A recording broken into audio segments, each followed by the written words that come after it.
Tanihi laha ni nga hlamusela ha kona leswaku ndzi ta kombela va ndyangu laha va nga ta hi vikela nkosi wa Charles Kenneth Thembani Shirimani. Sweswi tanihi laha ni nga hlamusela hi kona hi lava dokodela Joe Shirimani.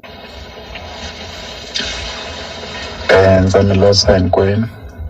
Loyi a vulavulaka laha i Dr. Joe Shirimani, makwenu wa KK Shirimani loyi a nga hi siya. Ku hava swa ku tala ni nga swi vulaku. Leswi ni nga swi vulaku i ku tanihi va ndyangu hi twe ku vava swinene ku va a hi siyile mfowethu. A hi nga langutelangi ku swi nga humelela eka nkarhi lowu hi nga ka wona, kambe ku rhandza ka Xikwembu ku nga humelela. Hi to rila hi rilela hosini, kambe hi twe ku vava swinene emoyeni. Ni ta rhandza ku khensa hinkwenu lava mi nga hi chavelela.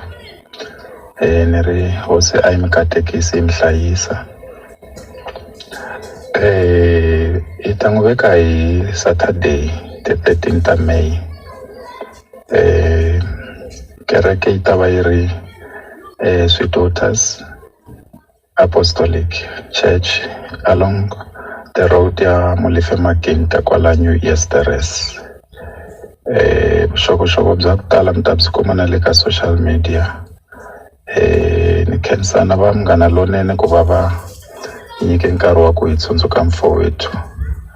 Ni ri hosi a yi mi katekisi, yi mi nyika matimba. Na khensa swinene. Hi mina Beni Mayengani. Xo sungula ndzi rhandza ku chavelela va ndyangu ka Shirimani aka ku va hi lahlekeriwile hi Botkeni KK Shirimani. Hinkwerhu hi lahlekeriwile va ka Shirimani, a ku lahlekeriwa ka n'wina mi ri mwexe. Kenny mi ta tsundzuka ku ni tirhe ngopfu na yena Lukari Joe Shirimani na vana va ndoda. Tirhe ngopfu swin'we ya like na ti-memories to tala na yena. Tanihileswi loko ha sungula swilo a swi nga olovi, like i munhu loyi ni nga ku a hi hlupheka swin'we hinkwerhu ka hi phusha for ti-brand ku tiya a henhle.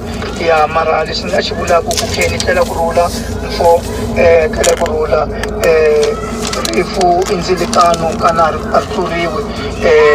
Siku ra wena a ri lo fika, mara lexi ni nga xi vulaka i ku a ku nga ri ku navela ka hina ku loko i vabyela ku famba. Va ka Shirimani chavelelekani na n'wina vaseketeri na khensa President Mayengani wa vulavula. Hi khensile Xigivitsi, hi khensile Khalanga, hi khensa Baloyi hikuva mi hundzise marito. Tanihi mutirhikulori hi le tlhelo nkambi loyi kumbexana leyi yi nga tirha kun'we na Kenny KK Shirimani loyi se a nga etlela vurhongo lebyikulu. Hi languta van'wani va lava na vona va nga tirha kun'we na KK. Ni vona nkambi yin'wana ya ndhuma swinene na vona va ri na marito ku va ma hundzisa. Lava ni lava ku va nyika nkarhi sweswi Sis Flora Chauke, hi vona lava va nga ta hundzisa marito ehenhleni ka nkambi leyi se yi etleleke vurhongo lebyikulu. I Flora N'wachauke, ni rhumela marungulo yo chavelela eka ndyangu wa ka Shirimani eka papa ra ntima leri mi weleke. Ni nga ku va ka Shirimani a mi lo dyiwa nchumu, Xikwembu xa swi tiva ku why mi hlangana na swiyimo swa so. Lexi ni nga ta xi vula ene papa leri ri wela ehenhla ka xilondza lexi nga se holaku. Xikwembu xa swi tiva ku xilondza lexi ya hola njhani xi oma. Lexi ni nga ta xi vula both Joe, swikambelo leswi mi hlanganaka na swona swi bohiwe ngopfu, mara Xikwembu xi ta mi basisa. Ene ku famba ka makwerhu KK a ku lahlekeriwa n'wina va ka Shirimani ntsena, hambi ku ri hina hi lahlekeriwile, timbilu ta hina ti tshovekile swinene. Khensile Sis Flora, hi khensa Khalanga, Beni Mayengani, hi tlhela hi khensa na vona dokodela Joe Shirimani eka marito lama mi ma hundziseke. Va ha ri kona van'wani va lava va fanele ku va hundzisa marito kumbe va vulavula hi ku xixima nhenha leyi yi etleleke vurhongo lebyikulu. Ku na xivulavuri dlaya nyoka leyi ku nga nkambi hi le tlhelo i munhu loyi a nga tirha na mufi KK Shirimani.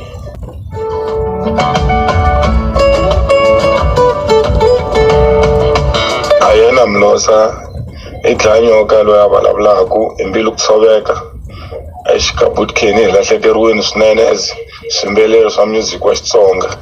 Butkeni a va lunghe ngopfu eka mina swinene, na loko ni release-ini album ya mina a ku ri vanhu lava a va ti karhata ngopfu ka swo transport album Joni hinkwayo, kusuka Joni hi nghena Giyani va transport va nga lavi na mali ya petrol.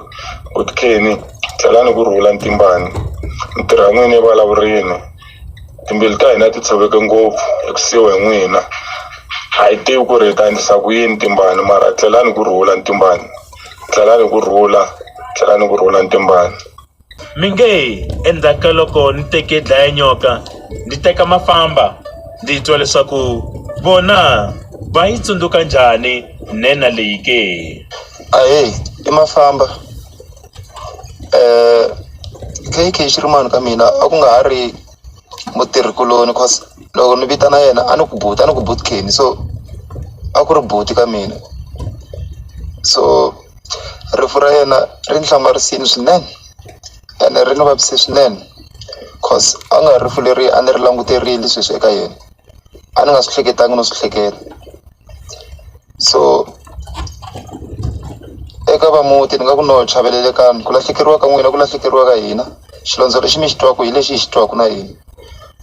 Onge moya wa Butkeni wu ngo etlela hi kurhula, hi ta tshama hi mi tsundzuka hi masiku hinkwawo hi tinsimu ta n'wina, hi ta tshama hi mi tsundzuka hi masiku hinkwawo hi leswi a hi tshamisa xiswona. Onge moya wa n'wina wu ngo wisa hi kurhula Butkeni. Inkomu. I mina Njara Mhlengwe, Mafosi Tribe by Force.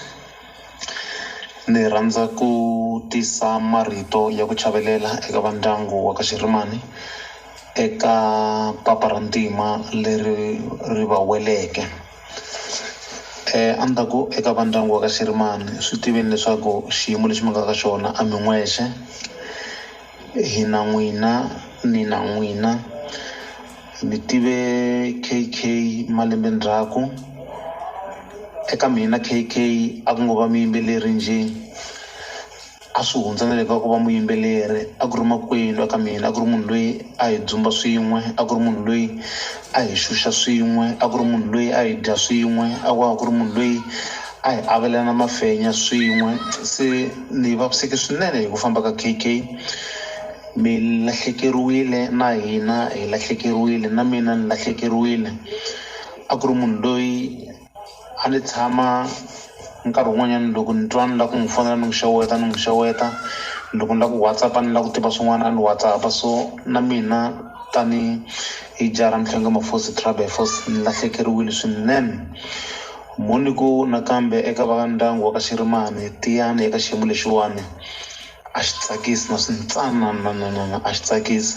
I xiyimo xa ku vava ngopfungopfu loko hi langutisa leswi swi nga endlisa xiswona hi nkarhinyana wutsongo. Se mi lahlekeriwe hi timembara tinharhu ta ndyangu, laha ku nga rhanga mukhalabye papa va hi xupukela, ku ta Sesikhombo va hi xupukela, namuntlha i KK. Se a ni ta ku tiyani ehosini, Xikwembu xi mi nyika matimba ya ku va mi tiya eka xiyimo lexi. Swi tiveni leswaku rifu i ndlela ya mani na mani, rifu i ndlela ya hina hinkwenu. Un'wana na un'wana munhu i vekeriwe siku ra yena, so ku rhandza ka Xikwembu a hi nge pfuki hi ku kaneteni na siku na rin'we. Se a ni ta ku xiyimo lexi mi nga hlangana na xona hi mhaka ya ku a xi nge he cinci, a swi nge he vuyeli ndzhaku.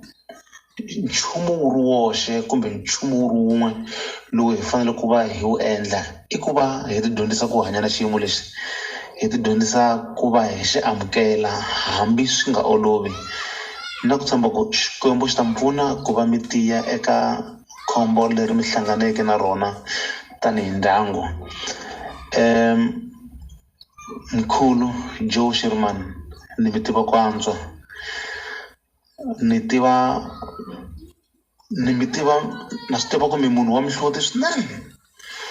So loko swi ku rilani mkhulu, rilani mi phofula leswi nga mbilwini ya n'wina, mi rila mi ta sala mi vevukeriwini ni ri eka n'wina va ndyangu tiyani eka xiyimo lexiwani hosi yi mi endla hi tintswalo inkomu.